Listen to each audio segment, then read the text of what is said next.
Hey guys, Timp here, and today we're going to be analyzing some high MMR gameplay from Left 4 WR playing on 7.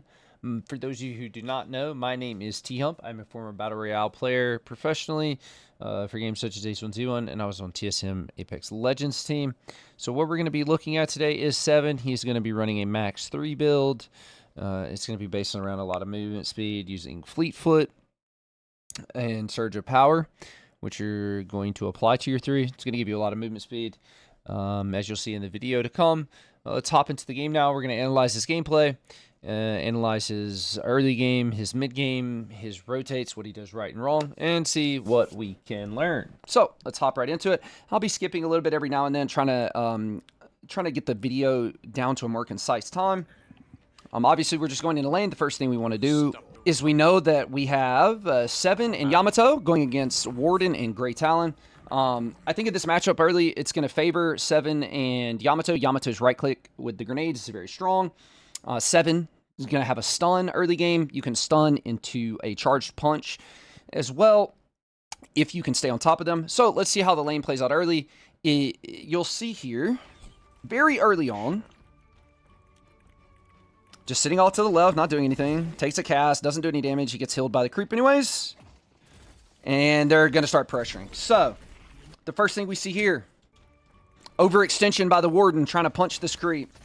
Warden through his cast. He has no abilities whatsoever. He pushes up, rolls forward, tries to punch this creep, immediately out of position.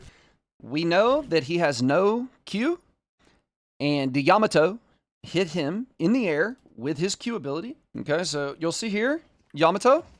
The second they see him go up, Yamato right-clicks him. See the grenades blowing up. And then Yamato immediately throws his Q on him. He's overextended. He's in bad position here. And they're going to get a good play off of this. They see it, and they immediately react. The stun's going to go out onto the Warden. They're going to chase him down and punch him to death. This is very aggressive, very good gameplay. Knowing your matchup. Knowing how you can just, in the second the stun goes off, punch comes through, hits him again, and we're just punching them to death. Again, just knowing the matchup and knowing that Grey Talon and Warden at level 1 don't have a chance against you, understanding what your character is good at and what your character is bad at, especially early game, is very important. Notice here, instead of backing to base, what a lot of people will do that are newer to the game is they'll back to base and heal. He just pops healing right and stays in the lane, and he just gained 150 gold from his teammate getting last hits right there. The Grey Talon wants to cancel the healing right so that he doesn't get healed up. And now the stun goes down on him. You're going to get close, and they're going to punch him to death yet again. Same thing, back to back. Throw the stun, run him down. The second he's stunned, charge up a punch, and it's a free kill. Now, he is going to build here. It's not based on his ult at all.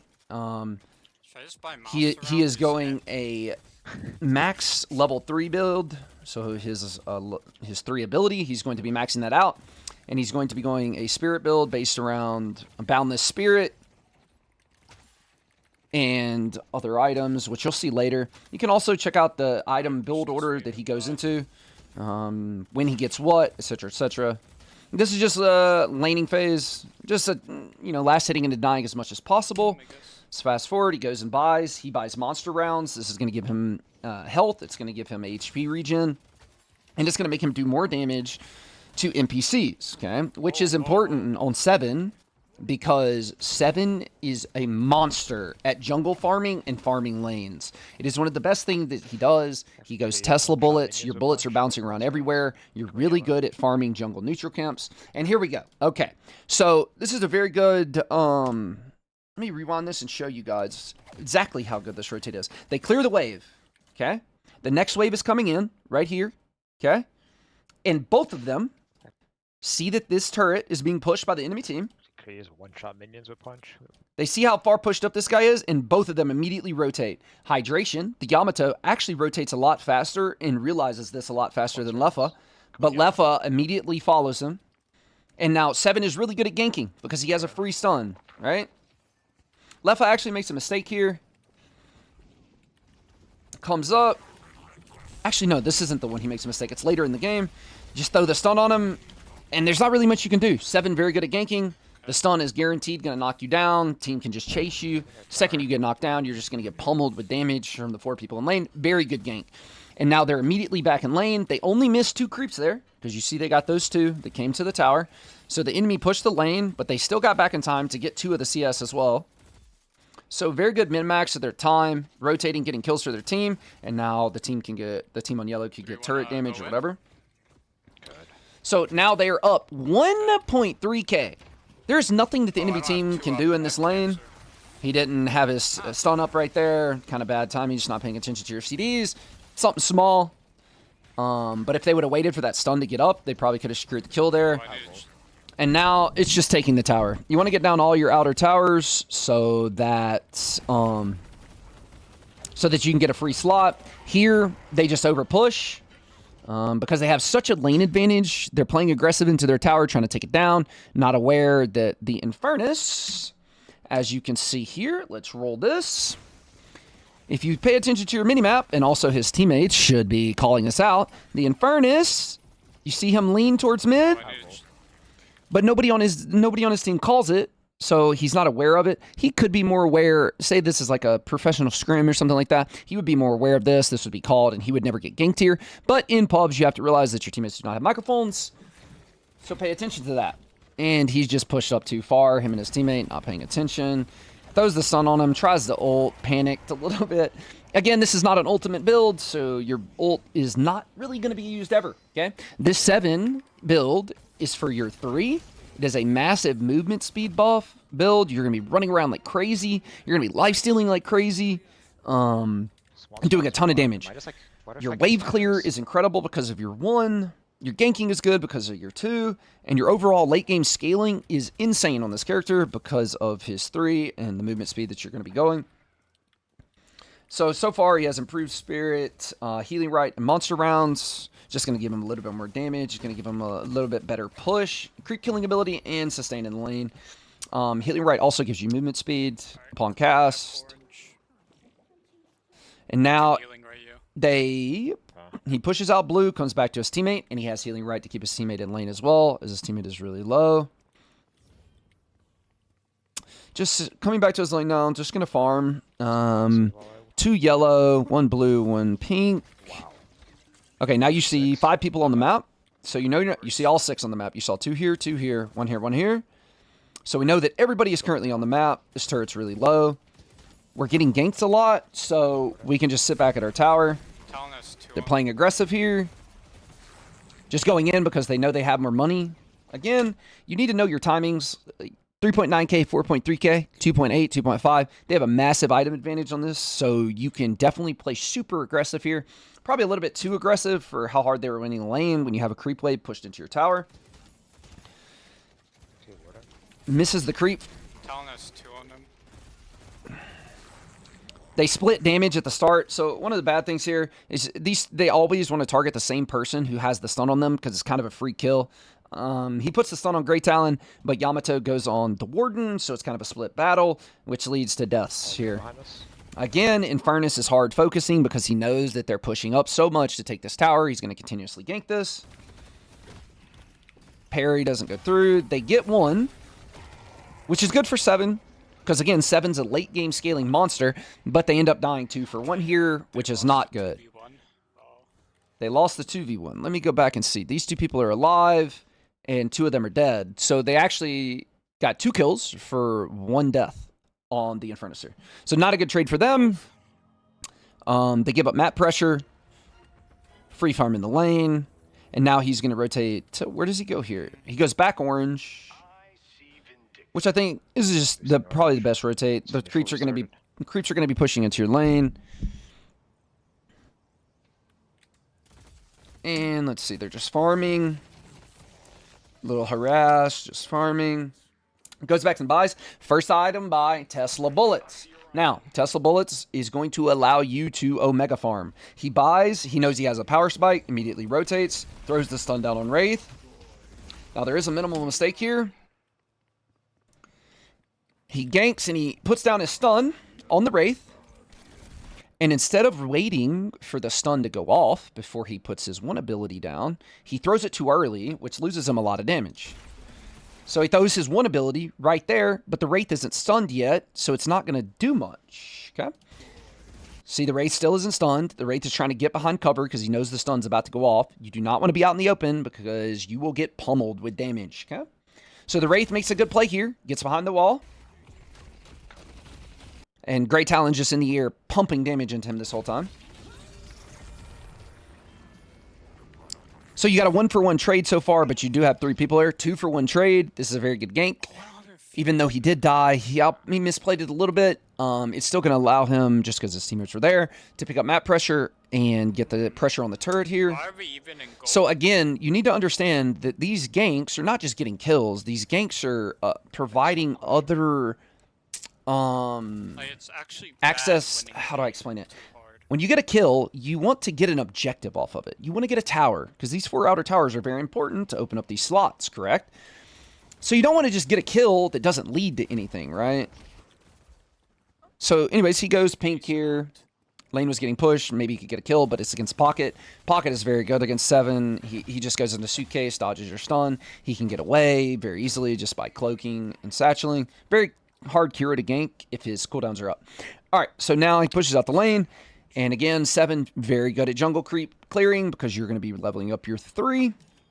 Plus, you have Tesla Bullets again. He skips his jungle, goes and ganks mid. A lot of roaming and ganking here from him.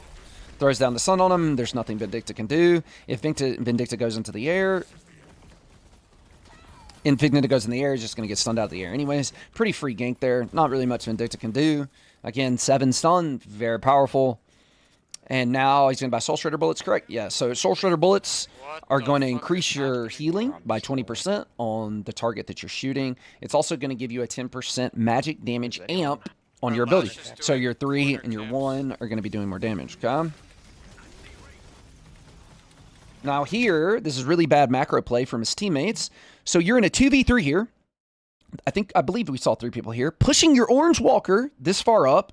And your Lash is sitting here in the jungle farming instead of coming and protecting your Walker. It's very important to keep your Walkers up because if you get one killed, it opens up a slot for the enemy team, which you don't want them to have. Okay? No way he gets this kill. He slides towards him, tries to pick up 1 because he knows he's going to die. The ult comes through, takes him out. And it's a 2v3. They get 2 kills and they get Walker as well. And now his team is down 8,000 gold because we don't know how to macro rotate, okay? They get those kills on top of the Orange Walker, and it looks as though they're trying to dive blue here as well now because they know they just got 2 kills on the map. We can't win lane. Like, This guy needs to have this turret down. Actually, Pocket's there. Paradox has to be careful. Pocket very good against Paradox. He's actually running the Paradox out of the lane. So he comes out of spawn, immediately gonna jungle clear. 7, very good jungle clear. What a lot of people will do in high MMR lobbies is just give 7 the entirety of the jungle because late game the character can absolutely turbo carry with max 3 build gun damage, okay? Fast forward, just pushing the tower. You need to take all of these outer towers. It is 10 minutes into the game and they don't have a single outer tower yet. Why are you... Here, he kind of overextends for the tower, gets punished for it. Really wanted to get that tower down. But now this leads to 2 kills probably. I'm pretty sure the Shiv is dead as well. There's 4 people here. There's a lot of roaming and ganking going on in this game. A lot of roaming and ganking. There's 3 bottom now. So at least here, if you see 3 bottom, you get this tower. You could even... Actually, no, you can't get this tower because there's 2 also in orange. So he reses here. He has 1, 2, 3, 4, 5, 6 items. Now what does he go next? So next he goes Enduring Spirit, this item right here, which is going to give you health and lifesteal on your spirit abilities. And he goes Boots, which are just going to help him move around the map more, which he'll later upgrade into Enduring Spirit, which is going to give you bonus movement speed, and it's going to decrease the effectiveness of enemy slows on you by 40%. Very good item for 7 because you want move speed. You'll see why later in the game. Move speed is very good on this character and allows you to be an absolute monster in 1v1s. You see how fast he cleared those megas? That was a very fast clear on megas.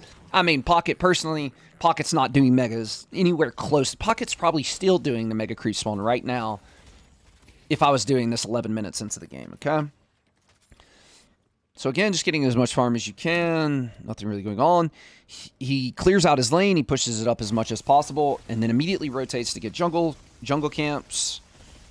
All of his pathing throughout the map is always going to be, and you'll see this, it's always going to be towards some other focused target of farming, okay? You always want to be farming in this game, especially on 7, because he does it very fast, very efficiently, and he can get so much gold. So he's going to come in here, healing right popped, clearing all the golden bulls and boxes. He knows this is also something just little that you can use to improve your game. So he's going to want to take this mega creep camp just like he did over here, right? He's going to want to kill this because it gives him a lot of money and he can clear it very efficiently on 7. But he sees this creep wave pushing, and if he doesn't go get this creep wave right now, these creeps are going to die and they will never respawn again. Whereas this is going to statically sit here. So he bypasses this and comes to the lane and gets the creeps first. Small stuff like that. So now, what does he do now? Does he go back and clear? He clears another wave. It's just free gold. He knows he can clear this wave because he's so far pushed back. Look how far he's on his side of the map, right? So he doesn't really have to worry about getting ganked here. And now he's going to go back and do his megas because the lane is pushed up. And he's 7, so he doesn't have any movement abilities. So it's very easy to get caught and killed. Just again, farming this very quickly, killing all the boxes, getting all the upgrades, and now he's right back into yellow because the enemy team has to push out that wave, and they pushed it right back into him. We have 4.5k gold. This is a timing. We're going to go back and probably improve Spirit if I had to go. No, he's going to get Surge of Power first, okay? Surge of Power is going to go on this. It's going to give him movement speed whenever he pops it, plus bonus Spirit damage on the ability. I'm strong. We could fight now. And this is obviously a power spike because he just said, okay, I'm strong. We can fight now. So this is going to give him a lot of movement speed in fights. It's going to give him a lot of damage. Stuns come through. Very good ult by Lash. Nothing you can really do just because it's Wraith and it has one of the best escape mechanics in the game with the W. Now, we had 3 people here. It's a waste of time. Yeah, it's a waste of time because he knows there's multiple people. They can't really... Oh, they are diving. It wasn't a waste of time. Because that turret's also very important because they need it for an extra slot. He sees that they're going to be able to take that. They have 3 there. The Phoenix is pushing pink, so he immediately wants to rotate and protect this Walker. Plus, there's a lot of creeps here. He throws the stun out on the Infernus, but just runs away. Flame Dash. It's more important here to get the creeps than it is to get the kill. So he gets the creeps. Now what is he going to do? Just goes and takes another wave. He sees that there's 3 on the bottom side of the map, so he knows he's safe. He's not going to get ganked, so now he can go across the halfway center of the map. He could probably even do another creep wave here because you saw 3 here and 2 here, but they could zipline on him, so he needs to be careful. He chooses the smarter pathing here and goes and does the little creep camp, and now he's going to come with his teammates and try to take down the Walker because this Walker is going to give you another slot. Okay, here comes a fight right here. Sees the Vindicta in the air, just shooting him. Pocket comes in, immediately puts the stun on the Pocket. This is a really bad play by Pocket. He should have probably used his Can he get punished for messing up his suitcase? Yeah, so the Pocket used his suitcase incorrectly instead of dodging the 7 stun. He did it too early to just use to get damage. So the stun went out on 7. The Pocket should have been focused and died right there, but it's kind of slow reaction from his teammates. And he leaves that fight and immediately back to farming all of his jungle creeps as fast as possible. You're gonna have a ton of move speed anytime you pop your 3 abilities, so you can get around the map really fast. You're gonna be able to farm even more efficiently now. Immediately back into the bottom wave, pushes it out incredibly fast. You have your jungle creeps up again. If there was nobody pink, he could even push up to here, teleport to the opposite side of the map, and continue farming. Okay, here's something also. Instead of rotating from yellow to orange on the top side of the map, what he does is rotating orange, he always goes underneath, okay? This is just small things that really improve your efficiency of farming. He goes underneath, clears all the boxes, and he'll do this multiple times throughout the game whenever they respawn. And now we're back in the secret shop. We get another buy here. I think he goes Spirit Life still, right?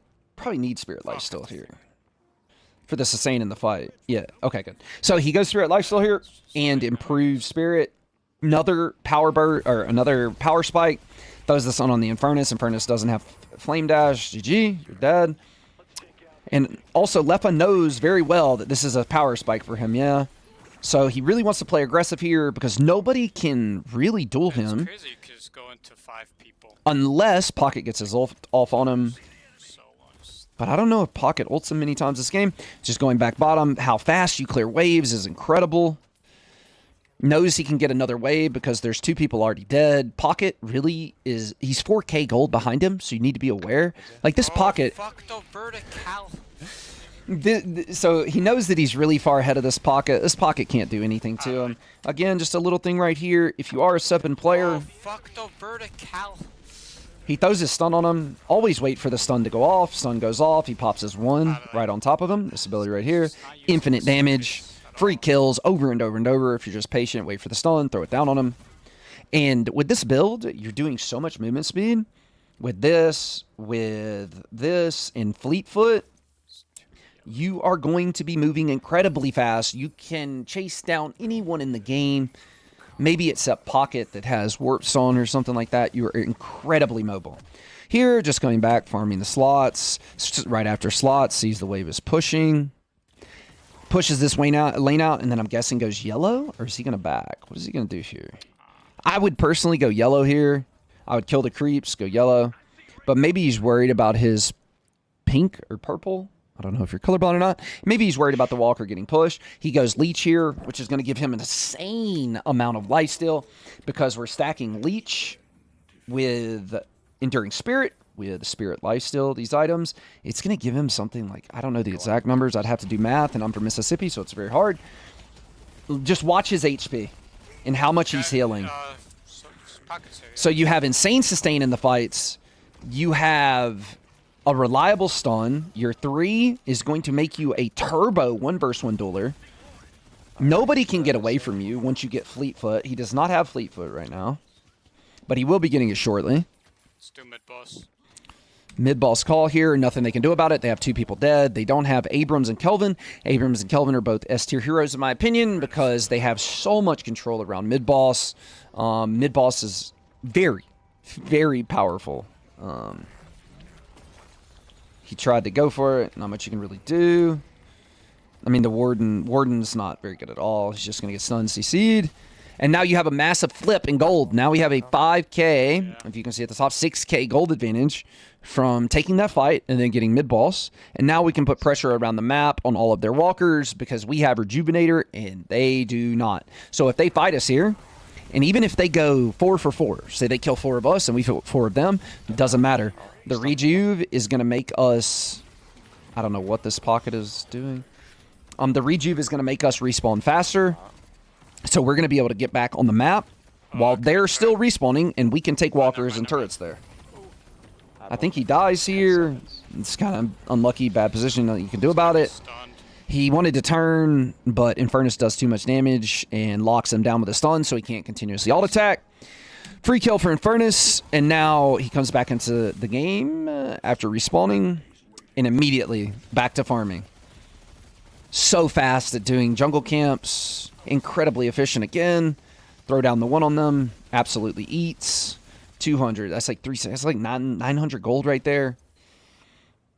And it's very efficient too because he does this camp here, then he goes to this camp here, then he's in the pink lane pushing.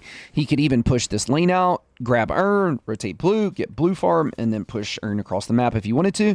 But Urn is kind of bad right now because they have priority in yellow with 2 people. They have priority here with 3 people or 2 people, and they just got to kill. So running Urn here is not a good idea. He's worried about getting ganked because this Infernus is here, so he's just going to let the Infernus push the wave. He's going to clear his creep camps, go back to base, get Improved Spirit. The reason that you buy Improved Spirit here is because they have Pocket Infernus on the enemy team. It's going to give you insane survivability.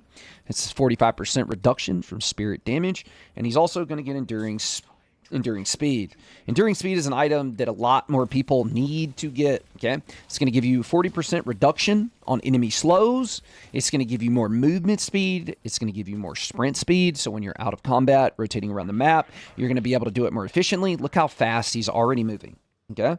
Now when he pops Fleetfoot, he is going to be absolutely zooming around the map. Fleetfoot is this item right here. It is a $1,250 ability. Souls ability. Or sorry, 1,250 souls item that is an activatable. So if he presses Z, it's going to make it to where he gets move speed, and he no longer has a penalty while shooting. Okay? Now, comes into the fight, pops a stun on the Warden. They are completely out of position here. As you can tell, if you're aware of your mini-map, we have 4 people here against 2, and we have 2 rotating, okay? But we also have 2 of our teammates coming to pinch them. Incredibly good fight for Leffa and his team. The stun goes down on Warden, and something really funny happens here. Like all Wraith players that are trying to carry, they have no brain. Or maybe this is Warden's fault. The stun is still on the Warden, and it hasn't popped yet, because remember, there's a delay on his stun. And he runs into his entire team, the Warden does, stuns their carry, who has the most farm on their team, out into the open, stuns his Infernus and himself back here. And now their Wraith, who's the hardest carry, is completely out of position, and Leffa's just going to blow him up. He's going to throw his 1 down on him, and he's going to eat him alive. 1 down, character's on the ground, and your highest value carry is dead. And now look at the move speed. Just running everyone down. I guess Infernus can get away with his Flame Dash. Still dies. And at this point, he has unlimited sustain. Very hard to kill. This is where you're getting into like a hyper carry situation. Xeno played that fight pretty poorly. I don't even think it was Xeno that played the fight poorly. He's talking about the Wraith. It's kind of just a miscommunication of people who aren't coordinated together, with the Warden stunning his entire team when he had the 7 stun on him. So just be aware the 7 stun can be AoE. And now they just have such power spikes now. He has 33k farm because this character clears jungle and waves incredibly efficiently. So you're probably, anytime you play 7, you're going to be the highest earner in the game if you know what you're doing. It's just so fast, so efficient. Clears both of the inhibitors, and now their base is completely open. They swap the Talon, stun immediately goes on him. He pops Fleetfoot. Fleetfoot plus Surge of Power, this item right here. You're going to pop Fleetfoot and pop your 3 ability together. It is going to give you insane mobility. Also, this is a character that, with this build, remember, this is not an ult max build. He's maxing his 3. He doesn't even use his ult. He used his ult one time when he was 1 HP. I think he used it twice this game. Pocket ult goes down on him. Pocket ult is really, really effective on leech characters that are trying to hit to lifesteal because it does a 60% healing reduction. He dies there, goes back to base. And what does he buy?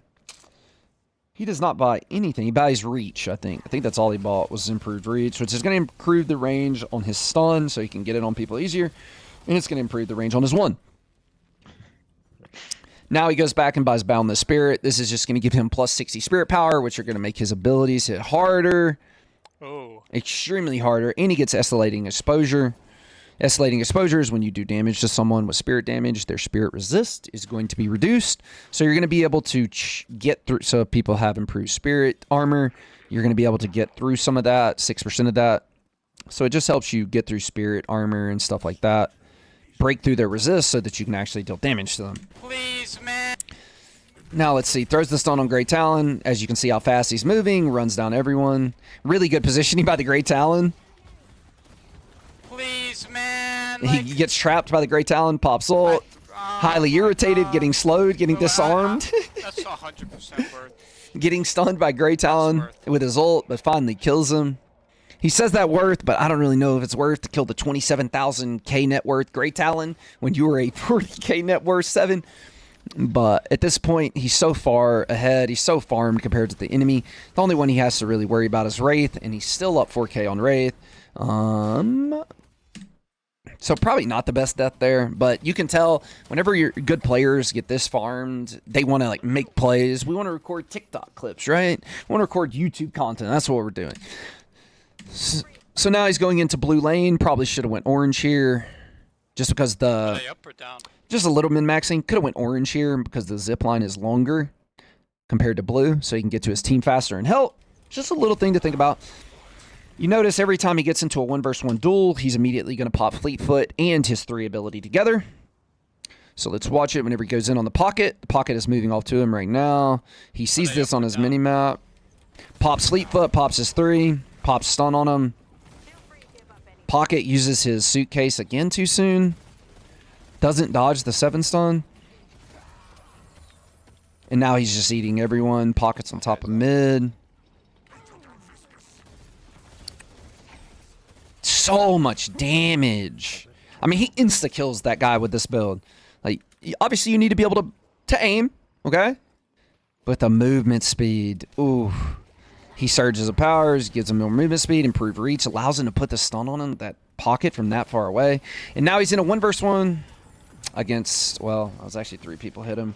The Paradox hit him with his, I think it's his 3 ability. But still, there's no way that Wraith, maybe if Wraith gets the ult off, he could kill him. I'm not really sure. The improved Spirit Armor Leech, you're gonna be pretty tanky. And he has extra health as well. It's going to be a very tanky character to kill here. He's going to sell extra health. He's going to get improved bullet armor. He gets improved bullet armor to protect himself from Wraith, from Great Talon, Victa, Warden, I suppose. So at this point in the game, you can go improve Spirit Armor, improve bullet armor. It just depends on which one you think you're going to be benefiting more from. Stuns the Warden. Oh, also, a lot of people don't know this, but there are actually entry points right here and right here that you can go through to stay alive, guys. Okay? So if you see, he walks in the side door. So just be aware of that. Don't always try to run all the way back to your base. There are side doors that you can go in through. He's just trying to, right now, he's just trying to man mode. Pocket does have ult on him, but he's still healing so much. Oh. I'm afflicted, I can't play. He's afflicted, he can't play. Yeah, whenever Pocket puts his ult on you, it's very annoying. Constantly making the ticking noise. It reduces your healing suppression by 60%. So that means that all the life stealing that he has is going to be reduced by 60%. So he's not going to be able to sustain as much in fights. Does he die here? Pops his ult, he dies. But it's fine. They're hard focusing him because he's the most fed player on the game. But you also have Yamato at 42k. They all die. They're running away. 3 of them are dead. But there's no mid-boss to contest on the map. Let me up the quality. I don't know why it's... Why is it doing that? And we're immediately back to farming. Look how fast this character eats these jungle creeps. He's going to clear the megas. Going to clear his side creeps. Unstoppable. Both side creeps are cleared down here. So is he going to go do the other megas? He goes into his other megas. So this whole rotation has been doing the mega creeps here, doing his side camps here, and then going and doing the other mega creeps. Now he's stealing the enemy's jungle, and the reason that he's doing all this is because this lane is pushed. This lane has 4 of his teammates in it. This lane was being pushed by Shiv, so there's nothing really to gain on the map at this moment, okay? The only thing that there is jungle camps here, jungle camps here. There's nothing left on the map at all besides their jungle camps, which are very risky to do because it's on their side of the map and they can zipline in. So what he does here is very interesting. He is doing a rotation right now that I think is very efficient, okay? He goes to his side of the map, and every box is going to be opened because he knows there's nothing else to farm on the map right now. There's no other way for him to get gold at all on this side of the map. Lane's pushed too far, lane is pushed too far. So now he rotates through all of these boxes on the map and picks up as much gold as he can. So even when there is nothing to farm on the map, he is still trying to farm. Okay? Understand how important it is. This whole pathing throughout the entire map is just him hitting boxes and golden bulls, collecting souls and upgrades for his character. This is very important. Min-maxing your time spent getting as much farm as you possibly can. And this is things that you need to be doing if you want to get to high elo and compete at this level as well. Okay? He makes his way all the way across map. Remember I said these were the only 2 jungle camps? So he doesn't just get on the zip line and go all the way back to base and then come all the way down here to take these 2 camps. He makes a path all the way throughout his base, opening crates to get to these camps down here, which makes it a lot more efficient in my opinion. than just going back to base and ziplining down there, because you're going to miss out on a lot of souls and upgrades through the boxes that you're not going to get. Now he just gets unstoppable, which makes it to where nobody can do anything to him in fights. Can't be stunned, can't be CC'd, and he's just going to run through them. This should be the last fight. He speed boosts to his team after a massive buy. He's at 50,000 gold, throws his stun down on the Wraith, and now the Wraith is going to get absolutely ate alive. Just... So if you notice in this fight, this is something you can do with 7, which I'm pretty sure is banned in competitive tournaments, but notice how much he is permanently sliding with Fleetfoot. This item, Fleetfoot, is going to make it to where there's no movement penalty whenever you are shooting your gun. Okay, so he's getting a movement speed bonus from Fleetfoot. It's making him to where he does not have to have a movement penalty when he's shooting, so he can constantly slide and shoot people. Okay, it is incredibly hard to kill this hero, lock him down, and especially in 1v1s, he's going to eat you alive because you just can't hit him, and he's going to stun you. Look at this movement. Look at this. Just crouching nonstop, sliding everywhere, doing infinite damage. His HP doesn't even drop. He's healing so much. Leech is giving him plus 600. Yeah, he just can't die at this point. Once you get to 50k on 7, I mean, it is... He's in their base. Look at how much he's healing for. Even he's laughing about it. Again, you're going to need to be able to aim, right? And eventually he gave up aiming and just popped his ult because the guy was so low and wins the game. So, yeah, that is pretty much the analyzation and VOD review of Leffa. If you guys want to check him out, here is his channel. Please like and subscribe to the YouTube channel. It really helps me out. I would appreciate it a lot. We'll be doing a lot more analysis, a lot more breaking down certain characters, what they're good at doing, and a lot of high MMR replays and stuff like that. Thank you guys for watching. I appreciate it. I hope you enjoyed it, and I'll see you next time, all right?